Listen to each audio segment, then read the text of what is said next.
In this video, I took a 1957 kitchen and I am turning it into the kitchen of my dreams, all while sticking to a very reasonable budget, and I'm going to show you how.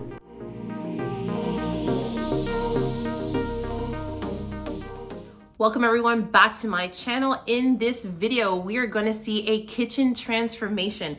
This is part one of a two-part series for this transformation because that room was the one that needed the most help of the entire house. You can see from the beginning of the video how much damage was actually in this kitchen. There was so much water damage that was predominantly in the kitchen area. It had to be completely gutted. And so working with a blank slate was so exciting because then I was able to put my own stamp finally on a kitchen that I always wanted to see. So now with that blank slate, I was able to do whatever I wanted to do. And so my inspiration was taken very much from European style kitchens. I love that cottagey aesthetic, and I wanted to bring that European influence into the kitchen, kind of like what I did here in the home. If you haven't already caught the living room transformation, go ahead and watch that one because I also did a major transformation to this room, and I kind of wanted to tie both of the rooms up. And I want to show you guys what I decided to skimp out on and where I placed my money into. So this is sort of like a high-low kitchen, which is very true to my personal style. I love the juxtapose of taking something high-end and doing something rustic with it and blending it together. My whole home is modern and vintage, and that's exactly what is going in the kitchen. And so I wanted to show you guys how much I spent and why I decided to go with this, and then also show you all the ups and downs of everything that happened during this transformation. So without further ado, let's get on with the video. Here's where we decided to save the most money. Instead of buying custom cabinetry, we decided to go with the unfinished wood cabinets from Home Depot. It was so easy, guys. We just had to measure our layout and buy the pieces accordingly. Unfortunately, they did not have a matching unfinished vanity for under the sink, but that's okay. It all ended up blending in at the end. And something else we decided to forego were uppers. I did not want this kitchen to look like a generic kitchen. So over on that wall, I am planning on doing some beautiful wood floating shelves. And this is where my refrigerator is going. And here are here's the other side where I'm gonna put some other floating shelves there. My 48-inch stove will go here. So guys, I wound up spending more money on the appliances and the countertops, and I will show you that in the next few clips here, but take it all in. This is how the kitchen looked when it all started. You'll see that we had some electrical work that was very much needed. That light did go. We started with some recessed lighting being installed. We also had a lot of plumbing issues we had to fix. So speaking of fixing things, here's our appliance delivery, and that is not the refrigerator I ordered. Here, and she's looking beautiful. So we are kind of unwrapping her, and then I will show you a better picture. Oh, and by the way, despite the fact that I got the wrong refrigerator, it also came damaged. So yeah, not happy. Here is also how we saved quite a bit of money, and this is how you can too. Instead of buying or making a custom island, you can source a piece of furniture, a desk, a sideboard, something that fits your dimensions in your space, and add a countertop to it, change the hardware. Guys, that is exactly what we did. Wait till you see the transformation on just this piece alone. It is absolutely stunning. I'm so proud of it. Since we bought stock cabinets, we knew that we needed some really good paint. This is non-negotiable. You need a really good cabinetry paint. We chose the one from Behr. This is a urethane alkyd enamel paint. You need enamel paint so that your cabinets have durability. You do not want any scratches, you don't want any flaking off. I gave my cabinets 3 coats of this, and they are this paint's amazing. The color I chose is called Spanish Sand, and it is absolutely beautiful. It's that in between. It's not quite white, it's not quite beige. It is just creamy and beautiful. And here's a little screenshot this, guys, if you are interested in this color. This was a winner for me.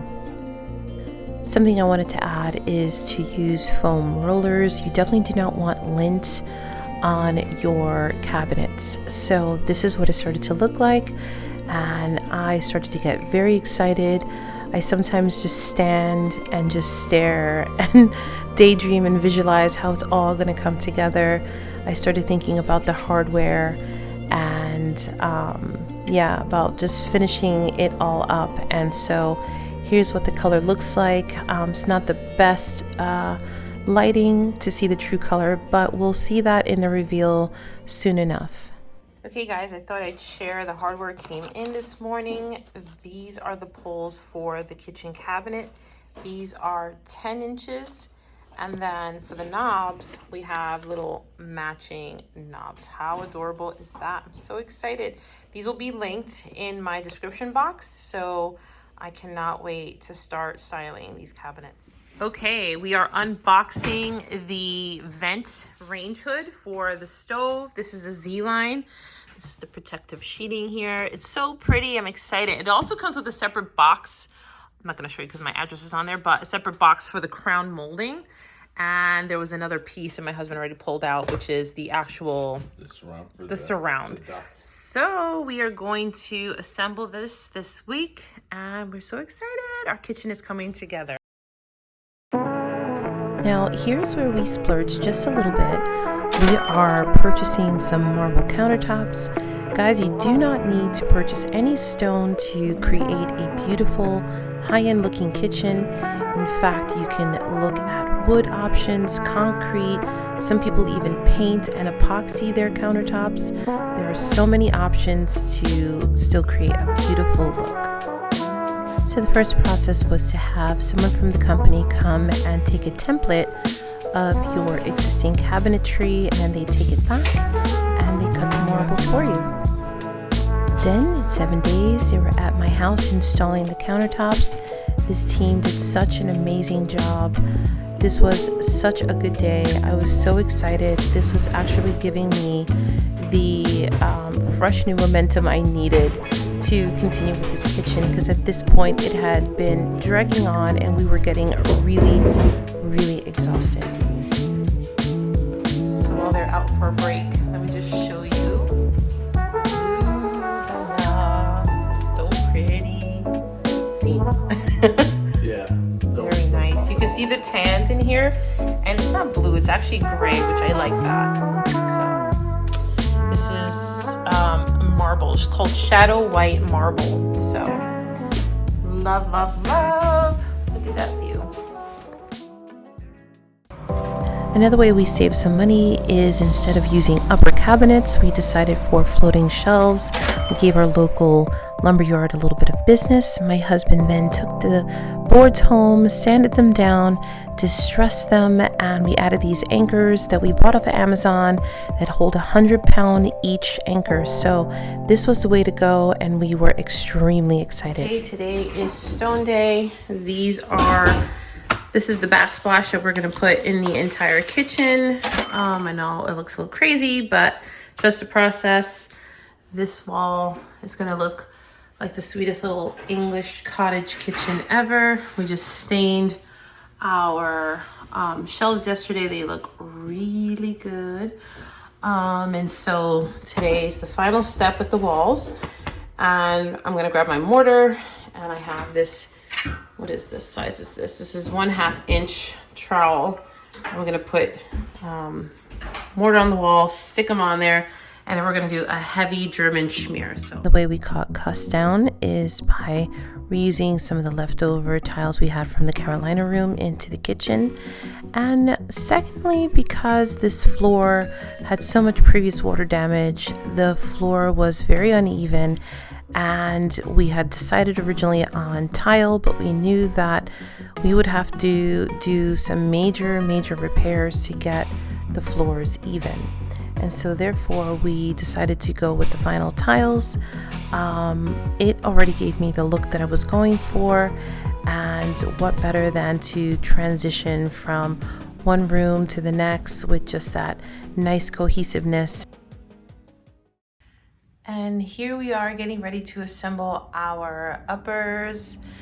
They are here from Wayfair, and we have quite a bit of these to put together. So the house is a mess, but wanted to show you how pretty they are.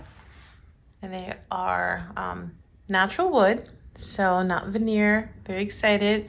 And they come with glass, so yay. Okay, first upper up.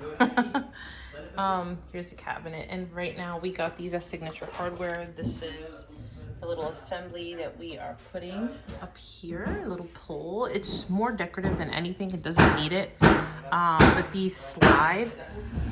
And so that is what this is. And of course, it's hard to envision this looking cohesive with these bottoms, but trust me, once the stone goes in, it's all gonna come together.